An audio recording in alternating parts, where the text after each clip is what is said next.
Un sondage IFOP qui donne Marine Le Pen victorieuse dans le Nord, Pas-de-Calais, Picardie au régional.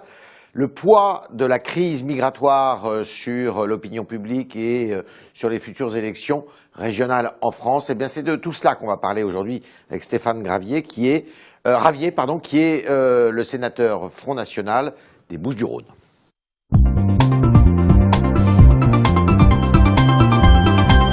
Stéphane Ravier, bonjour. Bonjour. Alors, je parlais de ce sondage, donc un sondage qui est tombé hier, IFOP. Au premier tour, Marine Le Pen en Nord, Pas-de-Calais, Picardie, nouvelle région où elle se présente, serait donnée victorieuse assez largement, mais au deuxième tour, dans un mouchoir de poche, il y a 2 points d'écart avec Xavier Bertrand, ancien ministre républicain. C'est serré quand même, hein, c'est dur. 2 points, c'est ce qu'il faut. C'est oui. La marge d'erreur. Hein. Nous nous en concentrons. Vous savez que les sondages minorent toujours le résultat finalement obtenu par le Front National. C'est de moins en moins vrai. De moins en moins vrai, mais toujours un peu vrai quand même. Bon. Donc la campagne n'a pas encore commencé. Oui. Cette crise des migrants ne peut que conforter les électeurs de cette région et les autres à soutenir le Front National parce que nous sommes les seuls à apporter les solutions. Je sais que c'est pas votre région, mais restons dans cette région quand même.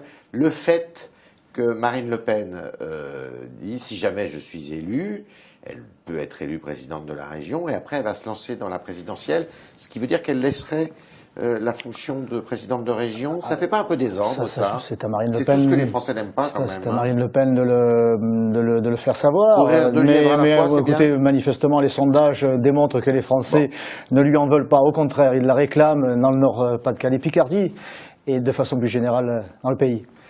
Vous êtes donc en région Provence-Alpes-Côte d'Azur, à 100% derrière Marion Maréchal Le Pen? À 150% derrière Marion, à ses côtés, devant, parce que là aussi la région nous tend les bras et il faut nous mettre en ordre de bataille, ce qui est le cas. Région socialiste jusqu'à présent. Région socialiste par la volonté de l'UMP, l'URPR, l'UDF à l'époque. Je vous rappelle qu'en 1998, alors que le Front National aurait pu remporter cette région, eh bien Jacques Chirac s'y est opposé, laissant à Michel Vauzel le soin d'en être président, alors qu'il était minoritaire. La crise avec Jean-Marie Le Pen à l'intérieur du Front National n'est-elle pas un handicap justement dans cette région? Parce que c'est une région qui est la région, je dirais, un peu le berceau de Jean-Marie Le Pen sur le plan électoral. Je crois que la crise est derrière nous. Jean-Marie Le Pen a fait savoir qu'il soutenait Marion, qu'il espérait sa victoire. Vous allez accueillir sur les listes des gens proches de Jean-Marie Le Pen? Écoutez, moi je ne m'occupe que de la liste des Bouches-du-Rhône puisque je suis tête de liste dans ce département. Très sincèrement, je ne vois pas la nécessité, l'opportunité de reconduire celles et ceux qui ont été zélés dans les attaques contre Marine Le Pen, la direction et moi-même quand même. Vous avez été très tempéré, vous, hein, vous n'avez pas pris parti. Hein. Écoutez, moi je suis au service de mon mouvement. J'ai fait savoir que les sanctions qui avaient été prises à l'encontre de Jean-Marie Le Pen, cela ne m'avait guère rempli de joie. Mais moi, je suis un militant. C'est ce que m'a appris Jean-Marie Le Pen. Vous êtes un bon petit soldat. D'être fidèle au mouvement et d'en appliquer les consignes, quelles qu'elles soient, même si elles nous chagrinent. Moi, je suis un serviteur du mouvement, serviteur de la France. Est-ce que vous pouvez nous confirmer que Jean-Marie Le Pen et sa fille se sont vus début septembre et auraient tenté une conciliation? C'est une information du Monde. Écoutez, c'est une information du Monde que je ne possède pas. Je ne peux ni l'infirmer ni la confirmer. Au terme de laquelle, d'ailleurs, il a été dit d'accord, Jean-Marie Le Pen, vous gardez la présidence d'honneur du mouvement, mais vous n'assistez plus du tout aux instances dirigeantes, vous ne siégez plus dans les instances dirigeantes. Je ne suis pas au courant. Moi, ce que j'observe, c'est que Jean-Marie Le Pen ne critique plus, il est rentré dans le rang, là. Je crois qu'il a compris quand même que le Front National était le meilleur outil au service des Français, que ce soit en Provence-Alpes-Côte d'Azur ou ailleurs, et qu'il valait mieux continuer à l'encourager, à le développer, plutôt que d'essayer de mettre les bâtons dans les roues aux uns ou aux autres. Stéphane Ravier, sénateur-maire pour le Front National dans les Bouches-du-Rhône, maire du 7e secteur à Marseille, peut-être conseiller régional pour le FN. Vous êtes un sacré cumulard. Écoutez, j'ai beaucoup d'énergie.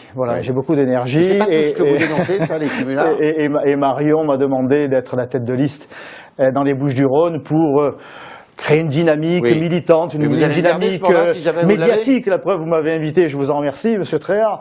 Donc, C'est vrai que j'ai beaucoup à faire, mais la campagne sera courte et encore une fois j'ai beaucoup d'énergie et beaucoup d'amis, beaucoup de militants. Nous allons mener cette campagne. Vous ne pouvez pas garder ces 3 mandats? Non, non, bien sûr, je ne garderai pas ces 3 mandats. Écoutez, nous verrons ça au moment opportun. Oui, mais vous avez peut-être une petite idée quand même. C'est dur de lâcher une mairie. Ce qui est certain, c'est que la mairie des 13e et 14e arrondissements, qui n'est pas simplement pour moi une action, mais une passion. Oui. Moi, j'ai grandi dans ces quartiers. Marchepied pour la mairie de Marseille.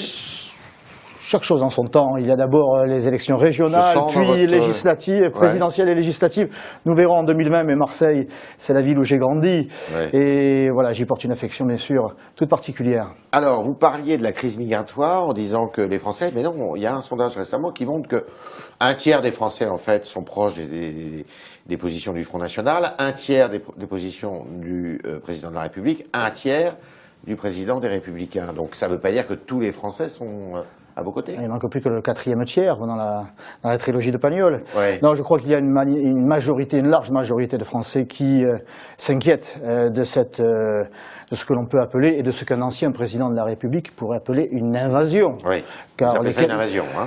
Ben écoutez, il suffit d'ouvrir les yeux pour la constater. La frontière de l'Europe, en quelques heures, a bougé de la Hongrie à la Croatie. En Europe, mais pas en France encore. Il n'y a pas beaucoup de... Ah, mais la frontière est désormais en Croatie, qui est elle aussi complètement débordée.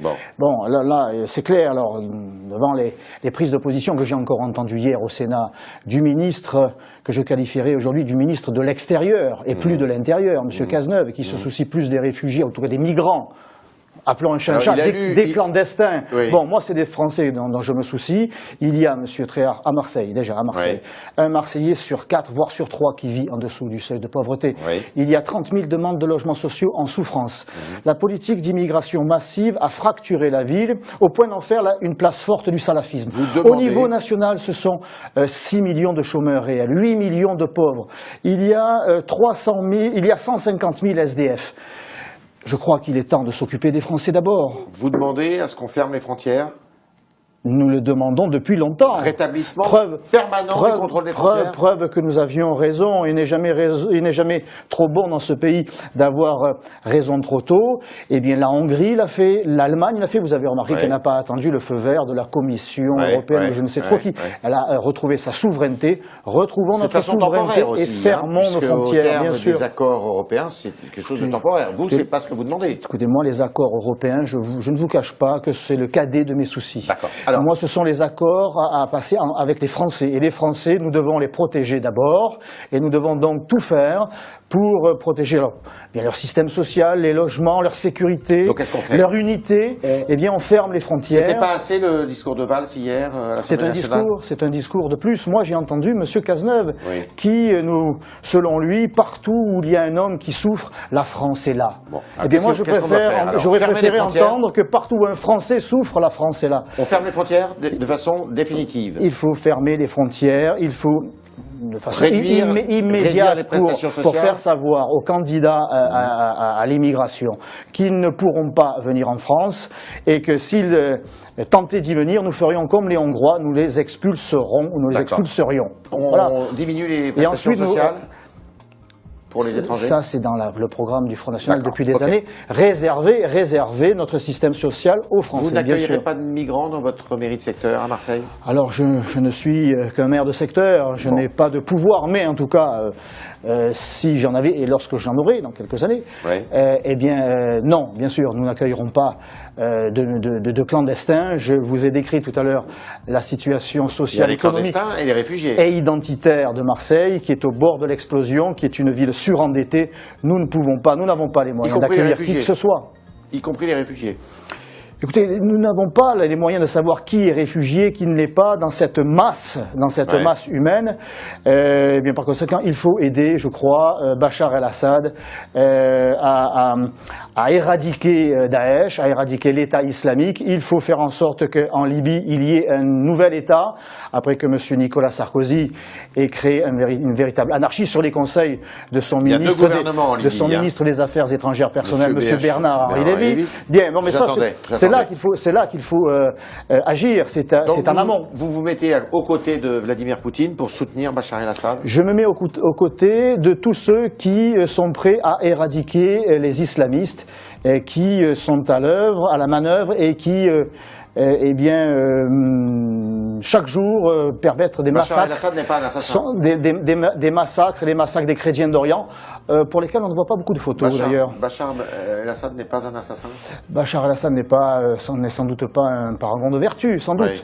mais c'est sans doute le moindre mal avec lequel il faut discuter, bien sûr. C'était grâce à lui et avec lui qu'on C'est avec viendra à bout de lui, Daesh. c'est avec lui. Écoutez, moi, vous savez, il y a une situation, une urgence, une catastrophe. Il y a des choix à faire. On n'a plus le temps de tergiverser. Nous avons déjà perdu beaucoup trop de temps entre Bachar el-Assad et l'État islamiste. Mais écoutez, mon choix est fait. D'accord. Dernière petite question. Il y a un ancien cadre du Front National qui a été condamné à 3 ans de prison ferme ces dernières heures pour avoir brûlé des voitures et dénoncé ainsi l'explosion de la violence en France. Est-ce que cette condamnation vous paraît normale? Écoutez, cette personne a pu être arrêtée et condamnée parce qu'elle a été dénoncée par le Front National. D'accord. Vous voyez, donc c'est grâce au Front National, bien sûr que je m'en réjouis, mais j'aimerais que les crapules, celles et ceux qui...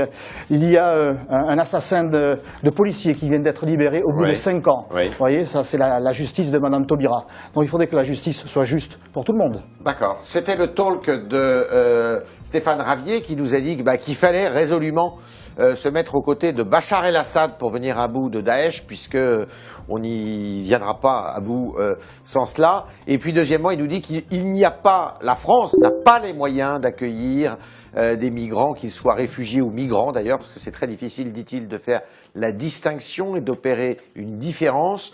Donc, en tous les cas, pour ce qui le concerne, il n'y aura pas d'accueil dans sa mairie de secteur à Marseille. Et il est assez confiant pour les régionales, pour la victoire de Madame Le Pen, Marine, dans la région Nord, Pas-de-Calais-Picardie, et pour celle de Marion en PACA, qu'il soutient. Merci, Stéphane Ravier. Merci, à vous.